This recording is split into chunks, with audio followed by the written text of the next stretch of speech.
Hey, what's up everyone out there? Thanks so much for tuning into another Addicted Fishing video. Today we're out on the upper Columbia River and we're doing some super bait fishing, and I thought this would be a good opportunity to get one of the guys from Brad's Killer Fishing Gear to just talk about the baits, talk about the different models, and then we're also going to show you guys a little trick on how to rig one of these. So if you guys want to learn all about that, it's coming up next.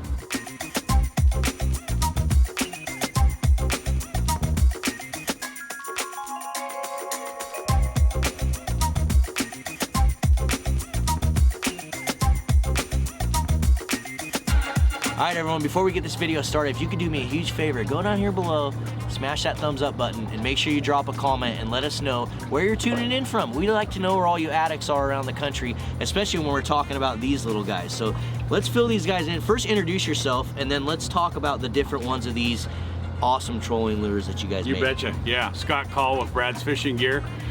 Out here on beautiful Columbia River, and we're catching some kings today, and we're just gonna show you some of our baits and some of our riggings as well. So this is what started it. You remember that? The original, yep. The original. We call it the skinny. The original, that's the original super bait. This is in the Seahawk color, and that one is the hot tamale, and that's a hot one up here. So This one's one of my favorite. see, the cavity opens, and the thing that's unique about these is that you can put bait and scent in there. So most often it's tuna fish in oil, tuna out of a can, whether it's star-kissed or chicken of the sea, whatever. Smash that down.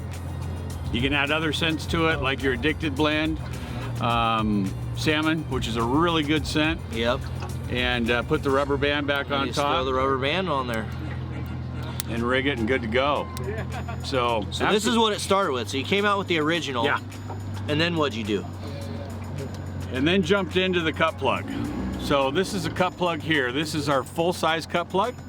This is called our standard cut plug here. And the action of this is just a little bit different. It actually, you can see the bevel there, and it rolls just like a cut plug herring. And so that's what you're basically imitating fish here. So what, is this imitating like an anchovy, like an injured anchovy or something? Yeah, generally it's a long, thin fish, maybe a candlefish, could be an injured anchovy, anything like that. It's got a little different roll than this.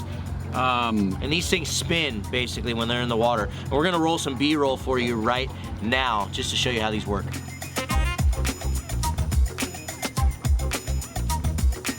So the nice thing about these is that, you know, fishing herring is very, very effective, right?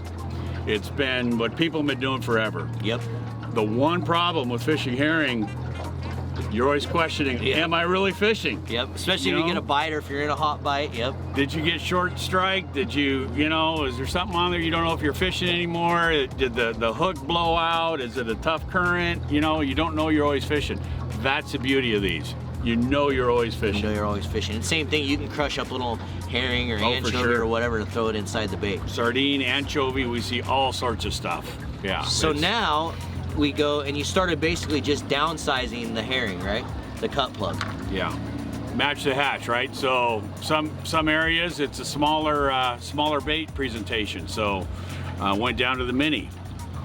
So that's 3 inches. That's the mini there. And these work the same way too. They have basically a rubber band. You pull the rubber band off, open the old hatch up here, fill her with bait. And good to go. Then next up, we've got the Kokanee. So that's 2 1/4 inches. This is called the Kokanee cut plug, but it's not just for Kokanee, right? You fish this for anything else other than Kokanee? Anything. And that's the one thing I wanted to talk about with these baits is it's funny, you know, these are a salmon fishing bait, and we have a lot of addicts and fans out there that aren't salmon fishermen. They're fishing all over the world, all sorts of different fish. And one thing I've found with these baits is anything hits these. I mean, you look in any sort of like predatory fish and they're looking for an injured anything. You know, something that's wounded or weak that they can attack and use as food. Right. And that's exactly what these baits are doing, is when it gets down there and it's spinning, whether it looks like a herring or it looks like a perch or it looks like anything, all fish are gonna eat it. And that's what we've seen, right? So like I've caught walleye, perch, bass, salmon, steelhead, sturgeon have eaten them. Like it's. Oh yeah. I've caught everything on them, and I'm sure you have stories. Catfish. Oh yeah. That's what I was gonna say. Like what all over the country, you know, what other species have you seen? Yeah, bluefish. Bluefish. Oh yeah, ocean. I didn't even think like way out in the salt. Yeah. Like people using them for like tuna and stuff. Yeah, these things blow up on tuna. These things are awesome. I mean, the trail that you get through, the scent trail, tuna love them. They hit them hard. That's crazy. So it's a really versatile lure. So now that we've kind of talked about some of them, obviously you have a ton of array of colors.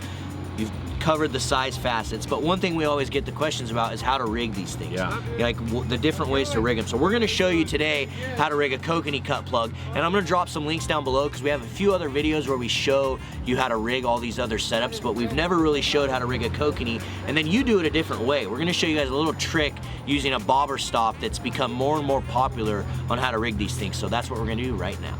All right, Scott, let's see how to rig this thing. How do you do this? So there's so many different ways to rig them. There's probably 100 different ways. You can use trebles, you can use singles, you can use a mix of trebles and singles, single treble, sickle style, whatever style you like. Main thing is pick the brand of hook that you like, that you're confident with, and rig it. So this is one that I've rigged here. This I'm gonna be fishing Kokanee cut plug. So this is on 25-pound test line. These are 1/0 hooks, and this is a real easy way to do it. So you see those both bait loops that you've tied there? Yeah, they're just egg loops, standard egg loop, real easy tie. You see they're just about a finger width apart. Like to get them going opposite directions, one up, one down. We're pretty close. Not quite right on, but pretty close on that. Then we come back down this way. And from here you can add anything you like. You can add beads on there. You see we've got a bunch of beads here. Put beads on there. So generally what you're doing is these beads will help the hook get to the back of the bait, which is where you want the hook. So Marlon, do you generally use beads, or how do you rig yours? I typically use beads, yeah. You know, and that's why I kind of wanted you to show this other setup, because he uses a bobber stop, which is something that's become more and more popular. But for years, all I've done is picked my right size bead and then spaced it out 4 to 5 beads width just to get my hook to hang back right off the bait. And like I said, I'll drop some links down below so you guys can see some of these other setups, because we've showed you guys on the channel before a few of the other setups that we use, but we've never showed this bobber stop setup. So I wanted to show all you guys out there the bobber stops. But yeah, we'll have some links down below if you guys want to see the different bead ways, and there's so many different ways, like Scott said, of how to rig this. But I really like this bobber stop way because it slims everything down, keeps a nice tight spin on it, and this is how I'm going to be rigging mine going forward. Yeah. Yeah, and it's adjustable, right? So you can do different things with it. You can set the hooks back. So this is all you need here. So you got your bobber stop. You've got 2 beads. You've got a bobber. This is your bobber stop bead, and then this is a 5mm bead, and then you got a bead chain. So first thing you do, take your bobber stop. You're gonna slide that on. This just pulls right off the tube like that. So it slides on, tube pulls off, pull that knot tight, take your tube off, done with the tube. Slide that bobber stop down. Pull it tight. So normally what I'll do is trim these and leave maybe a 1/4 inch or so. Yeah, go ahead and do that right there, about right there, perfect. So, reason I'm leaving a little extra tag line on there is that as you're fishing during the day, if this starts to loosen up, you can tighten that down again. Just gives you enough to grab onto, that's all. So, then once you got your bobber stop on, so that's down closest to the hooks, next you're gonna run your bobber stop bead. And that's the smaller bead, and the reason that you're running this is that bobber stop will not go through the hole on that bead. It's a small enough bead that that bobber stop won't fit. Next, you're gonna run your 5 or 6mm bead, whichever one you wanna do. This happens to be a 5. And that goes right on top of your bobber stop bead. All right, so that's your setup.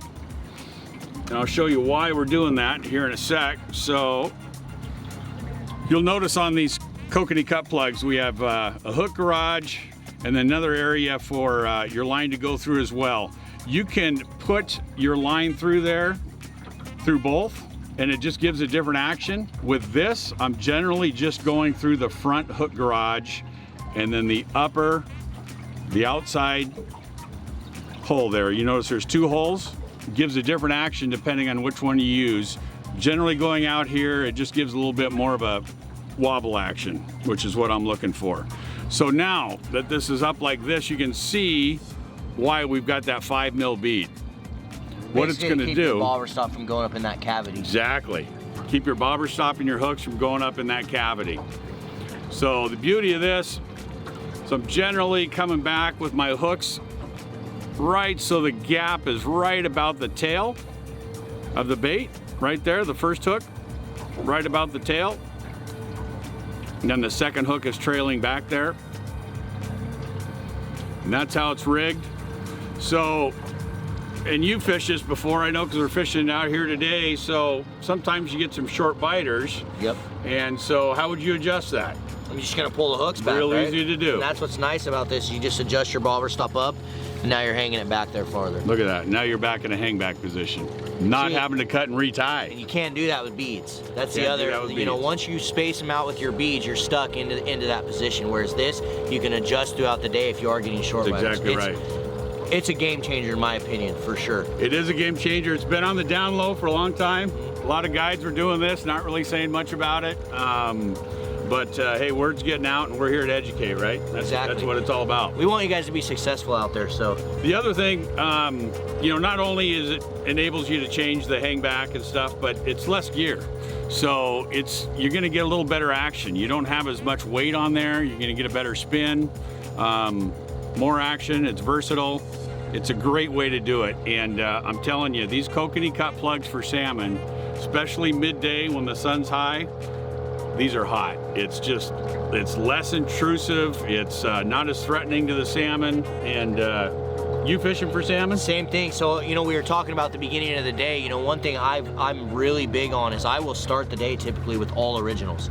First thing in the morning, I'm running all originals, the bigger ones. And as the sun starts to come up, I'll just switch. Then I'll go to a cut plug. I may run a couple cut plugs. And then as it gets really bright and sunny, I'll switch to spinners and Kokanee cut plugs. Yeah. And just typically that's the program that I'm running. Yeah. And same thing, I mean, you got to really adjust. If it's always about that extra 5% we're always talking about, you know, you probably will catch fish. If you stay out there, you run the originals all day, you're probably going to be successful, Can right? you get bit? You bet.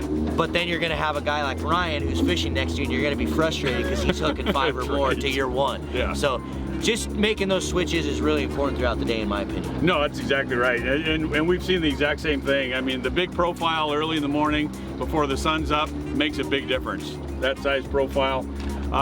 Mid-morning, maybe 10 o'clock or so, go down to a mini. A little smaller profile, a little less intrusive. But then when the sun comes out and it's bright, like I said, go down to the Kokanee. Go down to the Kokanee. And later in the day, start working backwards. 4 o'clock in the afternoon, go back to the mini.